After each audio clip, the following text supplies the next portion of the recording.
बहुत बहुत स्वागत है आप सभी का। आज के इस लाइव सेशन में हम डिस्कस करेंगे क्लास 12th है हमारी और सब्जेक्ट है सोशियोलॉजी। तो रिसेंटली अभी आपका जो टर्म 2 का एग्जाम होने वाला है, इससे संबंधित जो आपकी किताब है भारत में सामाजिक परिवर्तन एवं विकास यानी कि social change and development in India. तो इस बुक से आपके टर्म 2 के एग्जाम के लिए टॉप 5 जो मोस्ट इंपॉर्टेंट क्वेश्चन है 6 मार्क्स के, उनको हम डिस्कस करने वाले हैं। क्वेश्चन मैं आपको हिंदी में समझा दूंगा और इंग्लिश मीडियम के बच्चों के लिए जो क्वेश्चन का आंसर कैसे लिखना है वो मैं आपको दिखा दूंगा। तो वीडियो को पूरा देखिएगा, आपको सभी क्वेश्चन आंसर अच्छे से समझ में आ जाएंगे। बात करते हैं बच्चों हमारे क्वेश्चन नंबर फर्स्ट की। तो सबसे पहला प्रश्न बहुत ही इजी सा है। पश्चिमी उपनिवेशवाद यानी कि जो ब्रिटिश लोग थे, इनका भारतीय समाज पर क्या प्रभाव पड़ा था। तो देखो, बहुत सिंपल सा आपको याद रख लेना है कि जो भारत है वो ब्रिटिशों का उपनिवेश रह चुका है, लगभग 200 वर्षों तक शासन किया, तो जिसकी वजह से पश्चिमी उपनिवेशवाद का भारतीय समाज पर काफी असर पड़ा। जैसे भारत में जितने भी आधुनिक विचार हैं, जितनी भी आधुनिक संस्थाएं, वो किसकी देन है? औपनिवेशिक काल की। संसदीय विधि, शिक्षा व्यवस्था इसकी देन है। सड़कों पर बाएं चलना, ब्रेड खाना, ऑमलेट खाना, साथ ही साथ कपड़े पहनना, अंग्रेजी भाषा का ज्ञान, ये किसकी देन है? पश्चिमी उपनिवेशवाद की देन है। जंगलों को काट के चाय की खेती करना, ये किसकी देन है? पश्चिमी उपनिवेशवाद की देन है। भारतीय जो कृषि थी उसमें बदलाव आया, क्यों आया? क्योंकि अंग्रेज जो थे वो ऐसी फसल उगाना चाहते थे जिससे कि उनकी आर्थिक स्थिति और मजबूत हो, यानी कि ब्रिटिश औपनिवेशिक काल में कृषि जो थी वो उनकी आवश्यकताओं को पूर्ति करने वाला एक साधन बन गई थी। ठीक है, तो ज्यादा कोई आपको यहाँ पे दिक्कत लेने की जरूरत है नहीं, क्योंकि बहुत ही सिंपल सिंपल और छोटे छोटे पॉइंट मैंने आपको यहाँ पे समझा दिए। आगे देख लेते हैं। तो ब्रिटिश उपनिवेशवाद की वजह से जो भारत का एक पारंपरिक आर्थिक ढांचा यानी कि जितने भी उद्योग थे, छोटे बड़े उद्योग, वो सभी खत्म हो गए, जिसकी वजह से कारीगर, शिल्पकार, बुनकर, ये सभी क्या हो गए? बेरोजगार हो गए, जिसकी वजह से भुखमरी वगैरह इस तरीके की जो बीमारियां थी वो फैलने लगे। ब्रिटिश उपनिवेश की वजह से जितने भी हमारे पुराने और जो आध्यात्मिक शहर थे वो क्या हो गए थे? धीरे धीरे कमजोर होते जा रहे थे। उनके स्थान पर इन्होंने नए औपनिवेशिक शहर बनाए, जैसे कोलकाता, मुंबई, चेन्नई। इन सभी का इन्होंने विकास किया क्योंकि यहाँ से व्यापार जो था वो अधिक मात्रा में हो सकता था और ये तटीय इलाके थे। इसलिए उपनिवेशवाद के समय में जो मजदूर थे, जो दास थे, उनकी आवाजाही और अधिक बढ़ाई गई, यानी कि भारत से दासों को भेजा जाता था और भारत में दासों को बुलाया भी जाता था। इस तरीके से भारत के एक क्षेत्र से दूसरे क्षेत्र में तथा भारतीय मजदूरों को जहाजों के माध्यम से सुदूर एशिया, अफ्रीका, अमेरिका, यहाँ पर स्थित जो उपनिवेश थे वहां पर भेजा जाता था। यानी कि देखो, ब्रिटिश ने इंडिया को भी अपना उपनिवेश बना रखा था, ब्रिटिशों ने अफ्रीका को भी अपना उपनिवेश बना रखा था। तो इंडिया से मजदूरों को, दासों को अफ्रीका भेज देते थे, एशिया के अन्य देशों में भेज देते थे। तो ये दास व्यापार भी उसमें की एक अहम भूमिका रही थी। उदाहरण के लिए देखो, एक अंग्रेजी भाषा का हमने यहाँ पे उदाहरण दिया। क्या लिया है कि भारत में जितने भी लोग जिनको अंग्रेजी अच्छे से आती है, जिन्होंने अंग्रेजी में साहित्य रचनाएं ली हैं, उन्हें अंग्रेजी भाषा के ज्ञान के कारण कुछ विशेष स्थान समाज में प्राप्त थे, और जिन्हें अंग्रेजी भाषा का ज्ञान नहीं होता था उन्हें रोजगार मिलने में परेशानियां होती थी। ये चीज हमने आज अपने वर्तमान समय में भी देखी है कि अगर आपको अंग्रेजी नहीं आती है तो आपके लिए काम ढूंढना एक बहुत मुश्किल कार्य हो जाता है। जैसे बोलते हैं ना कि घास के ढेर में सुई को ढूंढना, ऐसा एक कार्य हो जाता है। ठीक है, अब देखो, अब जैसे दलित हैं, दलितों को अगर अंग्रेजी आती है तो वो भी अपना कोई भी काम अच्छे से ढूंढ सकते हैं। ठीक है, तो यानी कि एक तरह से कह सकते हैं ये दोनों ही जो पॉइंट्स हैं वो एक दूसरे से जुड़े हुए हैं। तो इस तरीके से पश्चिमी उपनिवेशवाद ने भारतीय समाज पर इस तरीके का जो असर है, जो प्रभाव है, वो डाला है। अब देखते हैं इसको इंग्लिश में। तो इंग्लिश में पूछेगा, what was the impacts of western colonialism on India society. तो किस किस तरीके से कौन कौन से प्रभाव पड़े हैं वो आप यहाँ पे सभी देख सकते हैं। अगला क्वेश्चन देख लेते हैं। अगला है, संस्कृतिकरण से आप क्या समझते हैं तथा उसकी आलोचना करते हुए कोई 6 तर्क लिखो। तो देखो, संस्कृतिकरण जो है, इस शब्द का सबसे पहले प्रतिपादन किया था एम.एन. श्रीनिवास ने। किसके द्वारा? एम.एन. श्रीनिवास के द्वारा। ये क्या कहते हैं? ये कहते हैं कि संस्कृतिकरण वह प्रक्रिया है जो किसी निम्न जाति या फिर जनजाति के द्वारा उच्च जाति के जो लोग होते हैं, ठीक है, यानी कि जो छोटे वर्ग के लोग होते हैं, वो बड़े वर्ग के लोगों की, बड़े जाति के लोगों की जीवन पद्धति, उनके अनुष्ठान को, उनके मूल्यों को, उनके आदर्शों को और विचारों को अपने अंदर अनुकरण करते हैं, उनको अपनाते हैं। तो इसी को कहते हैं संस्कृतिकरण। इसका प्रभाव क्या होता है? जैसे कि छोटे जाति के जो लोग हैं वो बड़े जाति की जो भाषा होती है, उनका साहित्य, उनकी विचारधारा, संगीत, नृत्य, नाटक, अनुष्ठान, जीवन पद्धति, इन सभी को अपने में अपनाते हैं। तो हम उसमें देख सकते हैं कि ये बड़े लोगों की कॉपी कर रहे हैं। इस तरीके से ये प्रक्रिया जो है वो अलग अलग क्षेत्रों में अलग अलग ढंग से देखी जाती है। अब एक क्वेश्चन बन सकता है कि विसंस्कृतिकरण क्या होता है। तो ऐसे क्षेत्र जहाँ पे गैर सांस्कृतिक जातियां प्रभुत्वशाली थी, वहाँ की संस्कृति को इन निम्न जातियों ने प्रभावित किया। इसे श्रीनिवास ने विश्वसनीय में, यानी कि देखो संस्कृतिकरण क्या हो गया कि ये हाई लेवल, देखो एक हाई है एक लो लेवल है, ठीक है। तो इस लो लेवल के द्वारा हाई लेवल के जो विचार है उनको अपनाया जाना, ठीक है। तो ये हो जाएगा संस्कृतिकरण। और विसंस्कृतिकरण, इस हाई लेवल के जो विचार थे उनको इन निम्न जाति के लोगों ने प्रभावित किया, तो इसे कह देंगे हम विसंस्कृतिकरण, ठीक है। तो सिंपल सा आपको समझ में आ गया, बहुत ही छोटा सा आंसर था ये भी कि जी संस्कृतिकरण किसे कहते हैं। अब देखो इसकी आलोचना में कोई 6 तत्व, तो कौन कौन से तत्व हम लिख सकते हैं। सबसे पहला, ये जो है वो निम्न जाति के प्रति एक भेदभाव का एक विशेष अधिकार है, यानी कि आलोचना क्या होती है, लोग कहते हैं कि निम्न जाति के जो लोग हैं उनके प्रति एक विशेष अधिकार है भेदभाव का।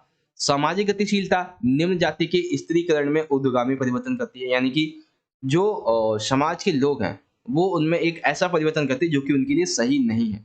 उच्च जाति की जीवन शैली, जीवन शैली होती है, यानी कि हाई लेवल की जीवन शैली अच्छी होती है और निम्न जाति की जीवन शैली निम्न ही रहेगी, एक ऐसी भावना देखने को मिलती है। साथ ही साथ उच्च जाति की जीवन शैली का अनुकरण करना ये प्राकृतिक है निम्न जाति के लोगों के लिए।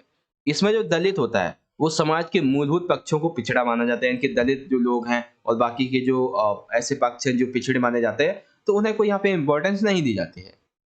लड़कियों को भी असमानता की श्रेणी में नीचे ढकेल दिया जाता है, यानी कि लड़कियां जो है उन्हें भी पुरुषों के समान समान नहीं माना जाता है। जातीय सदस्यता ही प्रतिभा की एक सूचक बन गई है, यही भावना दलितों में आई है, लेकिन फिर भी भेदभाव व अपवार्जन के शिकार है। यानी कि तरीके से कह सकते हैं कि अभी जब ये संस्कृतिकरण की प्रक्रिया चल रही थी तो उस समय जातीय सदस्यता एक प्रतिभा का सूचक थी कि इस जाति का ये बंदा है, जैसे ब्राह्मण जाति का है तो हाँ इसको इसको ये प्रतिभा आती थी। अगर ये मतलब कि लोहार टाइप में कोई जाति है तो इसको लोहार का काम आता होगा, तो ऐसी जाति की सूचक बन चुकी थी। तो इसी तरीके से जो दलित थे इनकी भी जाति थी, लेकिन फिर क्या हुआ, ये जाति सदस्यता जो थी वो धीरे धीरे खत्म होने लगी थी। तो ये चीज आपको समझ में आ गई अच्छे तरीके से। तो आपका क्वेश्चन नंबर सेकंड खत्म हो गया। अब इसको इंग्लिश में देखना चाहते हो, यहाँ से देख सकते हैं कि what do you understand by Sanskritization and write any 6 arguments criticising it. तो कौन कौन से आर्गुमेंट्स है वो आप यहाँ पे देख सकते हैं।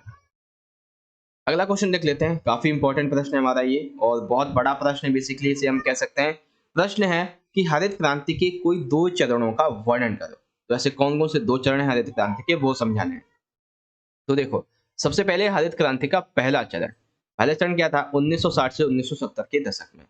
तो इसमें क्या था कि कृषि जो थी वो आधुनिकीकरण, सरकारी कार्यक्रम जिसमें आर्थिक सहायता अंतर्राष्ट्रीय संस्थाओं के द्वारा दी गई थी, तथा यह अधिक उत्पादकता वाले संकर बीजों के साथ कीटनाशी खादों तथा किसानों के लिए अन्य निवेश पर केंद्रित हुआ करती थी। यानी कि बेसिकली देखो हरित क्रांति का पहला चरण था आधुनिकीकरण की ओर, ठीक है। इसमें क्या था, जितने भी सरकारी कार्यक्रम थे वो लोगों को आर्थिक सहायता पहुंचाने के लिए अंतर्राष्ट्रीय संस्थाएं जो थी उनको उनके द्वारा लोगों को सहायता दी जा रही थी ताकि वो अपनी अधिक उत्पादकता को बनाए सकें। साथ ही साथ जो अच्छे अच्छे बीज हैं, अच्छे कीटनाशक हैं, अच्छी खाद है, ये सभी किसानों को दी जाए। तो ये हरित क्रांति के पहले चरण में हुआ था। अब हरित क्रांति के पहले चरण में जो इसके प्रभाव निकल के सामने आए, नकारात्मक सकारात्मक, वो भी आपको पता होना चाहिए। तो हरित क्रांति जो थी वो मुख्य रूप से गेहूं और चावल उत्पाद पर जो क्षेत्र ऐसे थे जहाँ पे उगाए जाते थे उन क्षेत्रों पर ये लक्षित थी। कुछ क्षेत्र जैसे कि पंजाब हो गए, पश्चिमी उत्तर प्रदेश हो गए, तटीय आंध्र प्रदेश और तमिलनाडु, ये हरित क्रांति का जो पहला चरण था वो मुख्यतः इन्हीं 4 क्षेत्रों में चला था। यहाँ पे नई नई तकनीकों के द्वारा कृषि उत्पादकता में वृद्धि की जा रही थी और साथ ही साथ कृषि मजदूरों की मांग भी बढ़ रही थी। कई मामलों में पट्टीदार कौन होते हैं, जो खेती को किराए पे लेकर काम करते हैं, ठीक है। तो कई मामलों में पट्टीदार कृषक बेदखल भी हुई, क्यों? क्योंकि भूस्वामियों ने जमीन अपनी वापस ले ली थी और सीधे कृषि कार्य करना अधिक लाभदायक समझते थे। तो ये तो हो गए इसके सकारात्मक परिणाम। अब देखो नकारात्मक, कि इस क्रांति के कारण मध्यम तथा बड़े किसान ही इसका उपयोग उठा रहे थे, यानी कि जो निम्न किसान थे और जो पट्टेदार वगैरह लोग थे इनको कोई भी फायदा नहीं हुआ था। खेती के तरीके और बीजों के पारंपरिक उपयोग की वजह से जो एक कृषि की पारंपरिक प्रणाली थी उसको काफी नुकसान पहुंचा। कीमतें बढ़ रही थी, भुगतान के तरीके में बदलाव आ रहा था, जिसकी वजह से कृषि श्रमिकों की आर्थिक स्थिति में काफी गिरावट आ रही थी। पर्यावरणीय प्रदूषण, प्राकृतिक आपदा, ऐसी समस्याएं बढ़ रही थी। साथ ही साथ विविधीकरण का मतलब अमीर और अमीर होता जा रहा था, गरीब और गरीब होता जा रहा था। तो ये हरित क्रांति के कुछ नकारात्मक परिणाम हैं और कुछ सकारात्मक हैं। अगर आपसे 6 नंबर में पूछ लिया जाएगा कि नकारात्मक सकारात्मक परिणाम बताओ, तो आप ये बता देंगे कौन कौन से। देखो ये तो आप लिख सकते हैं सकारात्मक में, और ये सभी लिख देंगे आप नकारात्मक में, इस तरीके से, ठीक है। तो हरित क्रांति का पहला चरण समझ में आ गया। अब देखो हरित क्रांति का दूसरा चरण। अभी दूसरा चरण क्या कहता है, इसमें बेसिकली ये उन क्षेत्रों पर आधारित थी जो सूखे और असिंचित, यानी कि जहाँ पे सिंचाई नहीं हो पाती थी, वहां के क्षेत्रों पर ये लागू की गई थी, ठीक है। और इस क्षेत्र के जो किसान थे वो पूरी तरीके से बाजार पर निर्भर हुए थे। बाजारमुखी कृषि में विशेषता एक ही फसल उगाई जाती थी।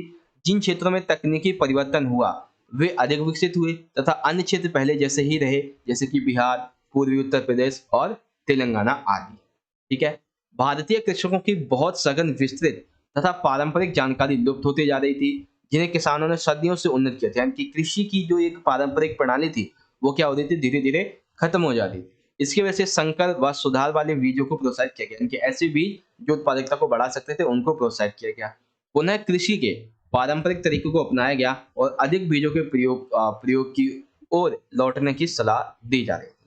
तो ये चीज आपको समझ में आ गई, हरित क्रांति का दूसरा चरण क्या था। दूसरे चरण के बारे में बस आपको इतना ही पढ़ रहा है। और हरित क्रांति के दो चरण हो गए, पहला चरण, पहले चरण के प्रभाव, और दूसरा चरण। अब जो बच्चे इंग्लिश मीडियम के हैं, इंग्लिश मीडियम के बच्चे यहाँ पे देख सकते हैं आपको किस तरीके से आंसर लिखना है। Describe the any two faces of green revolution. तो सबसे पहले first phase of green revolution और इसके क्या क्या इफेक्ट्स पड़े थे वो देख लेंगे, and then last second phase of green revolution. तो first phase of green revolution क्या है, उसके बाद इसके क्या क्या इफेक्ट्स पड़े हैं, देन सेकंड। अब देखते हैं हमारा अगला क्वेश्चन। अगला है यहाँ पे, एक उदाहरण सहित पारिस्थितिक आंदोलन का वर्णन करो, ठीक है। आपको एक उदाहरण लेना है और समझाना है एक कोई पारिस्थितिक आंदोलन। तो यहाँ पे उदाहरण लिया है हमने चिपको आंदोलन का। किस आंदोलन का? चिपको आंदोलन। तो पारिस्थितिक आंदोलन यानी कि सिंपल सी बात है, पर्यावरण को बचाने के लिए होगा। तो चिपको आंदोलन पारिस्थितिक आंदोलन का एक उदाहरण है जो कि हिमालय की तलहटी में शुरू हुआ था। कैसे?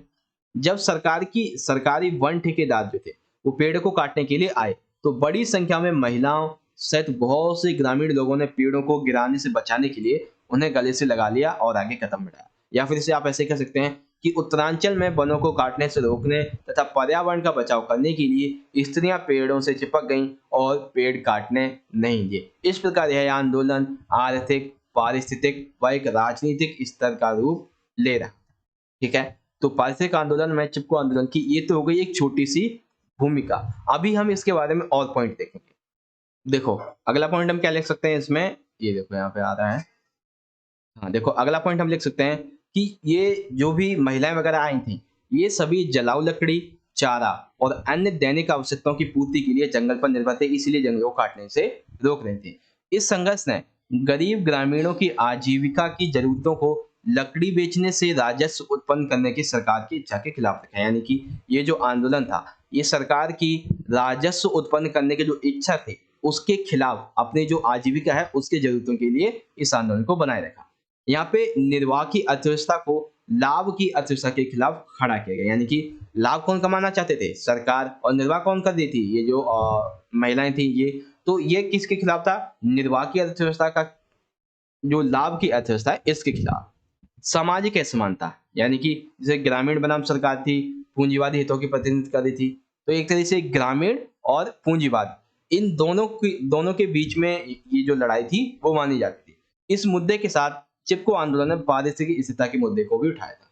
इसके अलावा चिपको आंदोलन ने मैदानी इलाकों में मुख्यालय वाली एक दूर की सरकार के खिलाफ पहाड़ी ग्रामीणों की नाराजगी भी व्यक्त की, जो उनकी चिंताओं के प्रति उदासीन और शत्रुतापूर्ण थी। अर्थव्यवस्था, पारिस्थितिकीय और राजनीतिक प्रतिनिधित्व के बारे में चिंताएं जो थी वो चिपको आंदोलन की नींव बनकर उभरी थी। तो आपको समझ में आ गया चिपको आंदोलन क्यों शुरू किया गया, इसके दौरान क्या क्या हुआ और किन किन लोगों के बीच का ये युद्ध रहा था, ठीक है।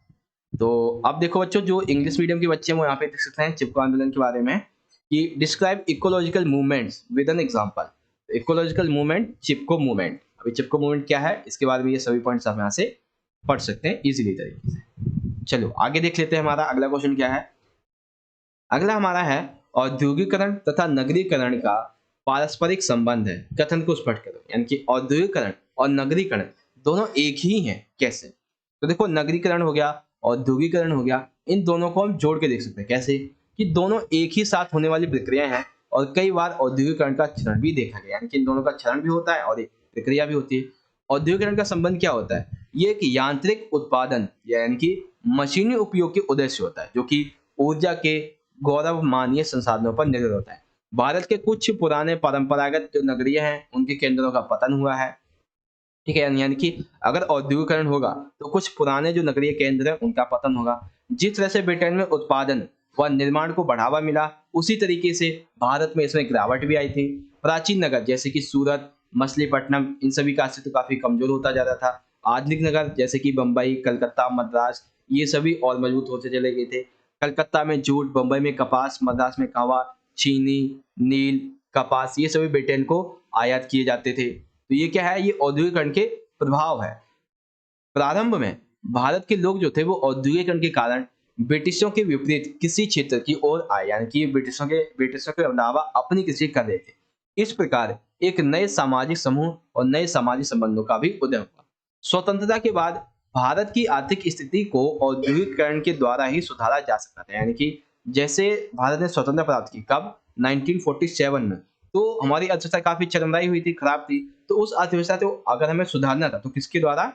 औद्योगिकरण के द्वारा। ठीक है। समाजशास्त्री हैं एक व्यक्ति, इसका नाम है एम.एस.ए. राव। कौन? एम.एस.ए. राव। तो इन्होंने कहा कि भारत जो है, यहाँ पे अनेक गांव तेजी से बढ़ रहे हैं और नगरीय प्रभाव में आ रहे हैं, यानी कि गांव जो है वो नगर के प्रभाव में आते जा रहे हैं और लोग जो नगरों की तरफ आते जा रहे हैं। ब्रिटिश साम्राज्य की अर्थव्यवस्था में नगरों की अहम भूमिका थी। क्यों? क्योंकि कलकत्ता से जूट, बंबई से कपास, मद्रास से कहवा, चीनी, नील, कपास, ये सभी ब्रिटेन को भेजे जाते थे। तो इसीलिए नगरों की उनके लिए बहुत भूमिका थी।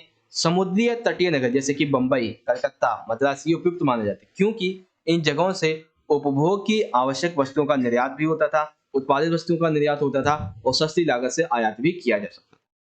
जैसे ही भारत ने स्वतंत्रता प्राप्त की तो भारत सरकार ने औद्योगिकरण तो किया ही, लेकिन उसके संरक्षण के लिए भी कुछ कदम उठाए थे।